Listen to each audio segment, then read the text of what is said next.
We're back with Christen Smith of guns.com. And you've been writing about some gun bills in Nevada. What's been going on out there?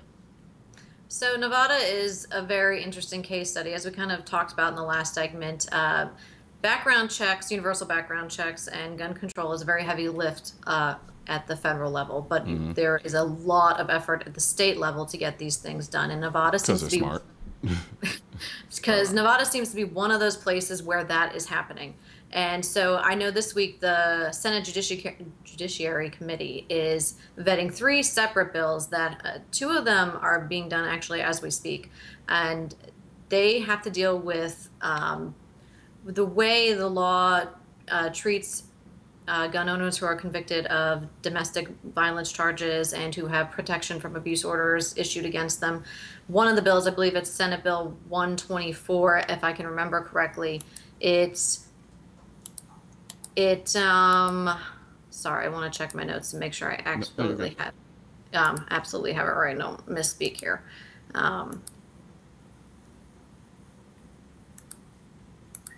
think it was one of them changed the requirement for the judge to have discretion. Yes. And the other one expanded the actual offenses that would be included, if I'm not mistaken. Yes. Yeah. Yes. So Senate Bill 124, it basically removes, the way I understand it, the way I've read it, is it removes the judge's discretion in deciding whether or not a person who is the subject of an extended protective order should surrender their firearms. Yeah. And then Senate Bill 387 is very similar to, actually, that something's moving through the Hawaii legislature. It would basically allow a court order to strip a person's gun rights if they are deemed a high-risk offender via a court order.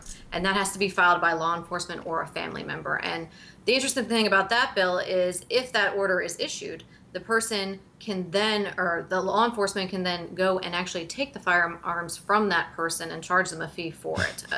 As far as what now I'm interpreting the bill's language, and so that's what I read from it. Yeah, no, you're right. You're absolutely right. Yeah, so that is 2 of the bills that they are vetting there. And then on Friday, they are going to hear a separate bill about changing, because medical marijuana was legalized there, they would basically allow people who have a medical marijuana identification card to have a handgun, because purchase firearms, and that would compromise the the concealed carry permit rules, because federally you cannot own a gun if you are addicted to if you have a drug addiction, and marijuana would fall under that. So this bill deals with that.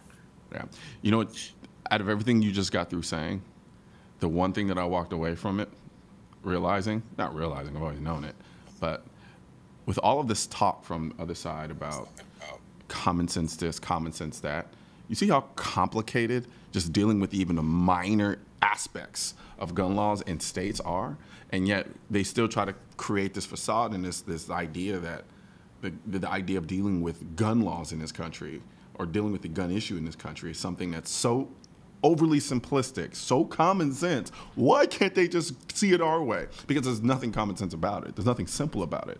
You kind of have to maneuver through all of these little things in order to make sure that, one, you're not denying someone's right to own a firearm under the Second Amendment, while at the same time trying to balance the notion of public safety and making sure that people who shouldn't get guns shouldn't get them. Yeah.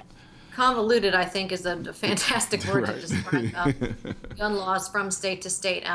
There's another gun bill, gun bill in the legislature, although I haven't been following this one as closely. And I understand it would allow criminals who are shot for breaking into your home in Nevada to sue you, essentially. I know that there's different law, like the way that specific issue is handled almost differently in just about every state. Castle doctrine and stand your ground means something different in just about every state. And I know where I live in Pennsylvania, we have castle doctrine, but you still can be sued for shooting someone but not killing them. So I mean, to say that it is common sense to make these to make these reforms, no, not exactly. Even the proposed library or open carry library ban in Nevada, it is not as common sense straightforward as one would lead you to believe. Yeah. There is a convoluted web of why they want this bill and the way that it currently exists. And yeah, understanding it, I mean, sometimes I feel like I need a law degree to understand some of what they're coming up with. I have one. I still spin in circles. Okay, well, that makes me feel better.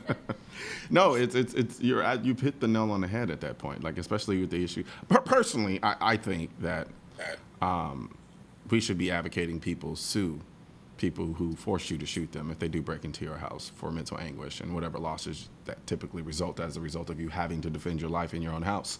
I think I think there should be a law in place that would bar any suit with respect to somebody who has been ruled justified and taking the life or using lethal measures to deal with an intruder in their home. The fact that doesn't exist is kind of beyond me. I don't see why that isn't the case. But somehow there's also this kind of push to vilify the idea of self-defense in the same breath, as well as doing everything possible to get rid of guns in this country. So it's interesting to see how now we when we start talking about the idea of being sued or being able to sue, in my mind, some of those things are kind of a non-question. It's like you broke into my house. I didn't invite you here, and then we played bingo, and then I shot you. No, you broke into my house, and therefore you should pay the repercussions, especially if you do end up surviving, that result from that. So you've been reporting on the ATF as well. What have you learned about them? So the ATF, I recently been reporting on an audit that was released on the way that they handle confidential informants. That there is the ATF, as I'm sure a lot of people know, has a lot of responsibilities. This was a specific audit dealing with how they handle their I believe it's more than 1,800 confidential informants over from 2012 to 2015. So over the last 3 years, or 5 years, I guess we're at now. And as it seems, the ATF doesn't have an updated record system that you would think they would have. It seems that they seem to keep track of their confidential informants. Some of them who are very high-level people who have a lot of information. They keep track of them through, hard copy files and not necessarily like a computer database like you would think. And so it seems this audit has uncovered that they lose track of foreign national informants. They lose track of how much they're paying to informants. They can't tell you how many of their informants are actually federally licensed firearms dealers, for example. There's just a lot of, I guess the word that I used in my reporting was shoddy record keeping. And so therefore they don't have a very clear picture of who these people are that are delivering us very important information about drug trafficking, gun trafficking, and all the other kind of crimes that the ATF deals with. Now, did you find in any of your research that the decision to largely keep all this information in hard copy files and not electronically was due to an overemphasis on confidentiality? That was not something that I came across. It almost seems like just incompetence. I wouldn't say incompetence, but it is in dealing with different records requests and different branches of the government and from state level on up, it seems like there is a slowness to get digitized, and maybe this reaches all the way up to the ATF. In some ways, it can't be that simple that they just didn't get, they just don't have it organized. But that's kind of what the audit says. They're just unorganized. I'm just going to put it like this. If I want to build a rifle that's less than 16 inches long, I have to submit form and paperwork to the ATF. And they usually are taking now, I think, about 6 to 7 months to tell me it's okay to cut my rifle down below 16 inches. I can go to a gun store and get an instant background check. Instantly. I'm trying to understand why it takes so long to get permission to cut down a barrel of a rifle down below 16 inches, and I can go and buy a gun and get an instant background check. They're essentially doing the same thing on their end with respect to running a background check and all this messing around, whatever it is that they're doing on the back end. I say all of that to say this. The people out there who are just so gung-ho about the government taking control and doing everything for us and giving more power to the government with respect to our Second Amendment rights and thinking that it's going to run flawlessly, and that's a relatively high standard. Actually, it's an incredibly high standard. To think that it's not going to be run competently is kind of naive in that sense. Because like you just pointed out, and you said it wasn't that they're incompetent, but we are dealing with a system that has proven time and time again that they aren't the most efficient and they aren't the most efficient use of resources with respect to money and getting things done in a way that doesn't bog down a system. And so the fact that we have people on the other side who are constantly advocating adding more to the plates of the agents that have to deal with these things, it's baffling to me, to be honest with you.